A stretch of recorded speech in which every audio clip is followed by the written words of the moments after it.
Assalamualaikum warahmatullahi wabarakatuh. Halo teman-teman, perkenalkan saya Sofia Tisha Zuhri, NIM C24190066.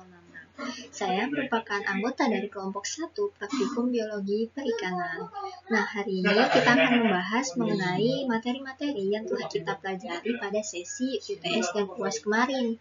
Apa aja sih bahasannya?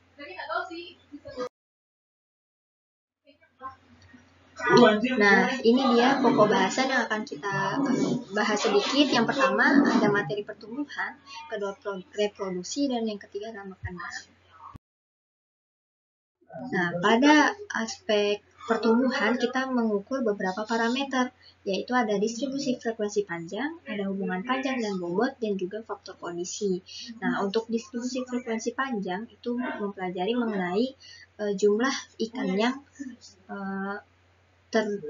terdapat paling banyak jumlahnya ketika kita melakukan sampling. Kemudian untuk hubungan panjang dan bobot terdapat dua jenis, yaitu ada isometrik dan alometrik. Isometrik itu merupakan pertumbuhan panjang yang sama dengan pertumbuhan bobotnya. Artinya keduanya saling beriringan. Nah, untuk alometrik itu terbagi menjadi dua, ada alometrik positif dan juga alometrik negatif. Nah, selanjutnya adalah faktor kondisi.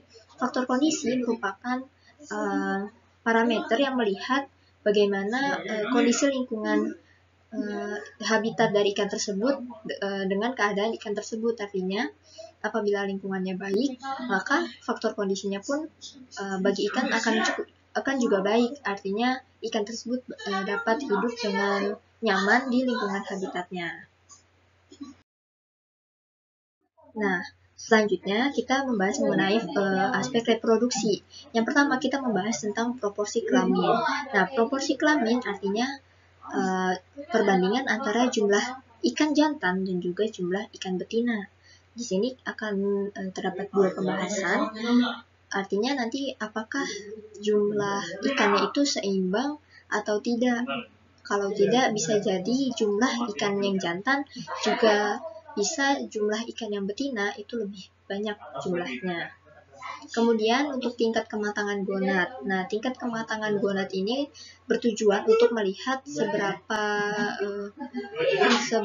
lama kira-kira gonad ini sudah mencapai tingkat kematangan yang siap untuk memijah atau siap bertelur. Nah, untuk mengukur tingkat kematangan gonad itu ada ciri-ciri masing-masing antara jantan dan betinanya.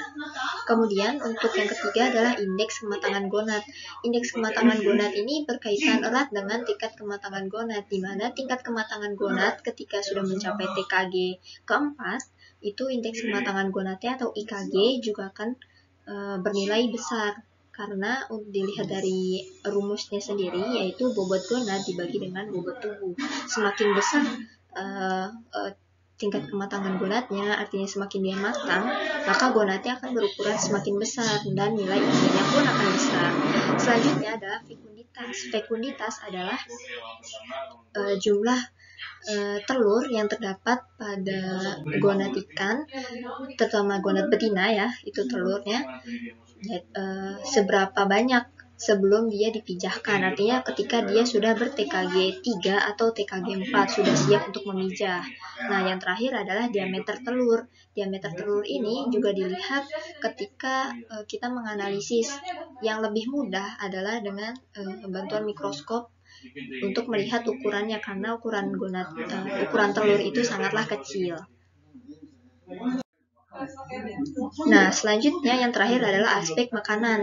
Di sini kita mengukur beberapa parameter. Yang pertama adalah indeks propenderans, di mana dalam pengukuran IP kita akan melihat bagaimana ikan ini mengonsumsi makanan di habitatnya. Artinya beberapa jenis makanan akan diklasifikasikan menjadi 3 jenis makanan menurut Nikolsky pada tahun 1963, yaitu ada makanan utama, makanan pelengkap, dan juga makanan tambahan.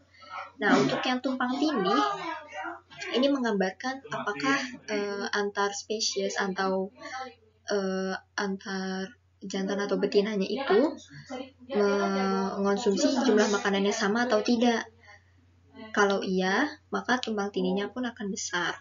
dan persaingannya akan tinggi. Nah, selanjutnya adalah luas relung. Luas relung ini menggambarkan seberapa besar ikan ini dapat memanfaatkan makanannya yang ada di habitatnya itu tersebut. Semakin besar luas relungnya, artinya dia dapat memanfaatkan makanannya dengan baik juga.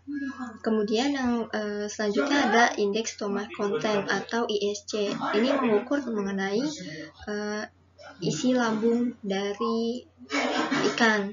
Jadi kita bisa melihat makanan-makanan yang makroskopis, artinya bisa terlihat dengan visual dengan bantuan mikroskop juga tentunya. Nah, selanjutnya adalah hubungan volume dan panjang. Di sini bisa melihat apakah panjang itu mempengaruhi volume makannya. Bisa jadi ketika semakin besar panjangnya, maka volume yang dimakan juga akan semakin tinggi. Selanjutnya yang terakhir adalah panjang usus relatif. Nah, dari panjang usus relatif kita bisa melihat apakah ikan ini termasuk karnivora, omnivora, atau herbivora.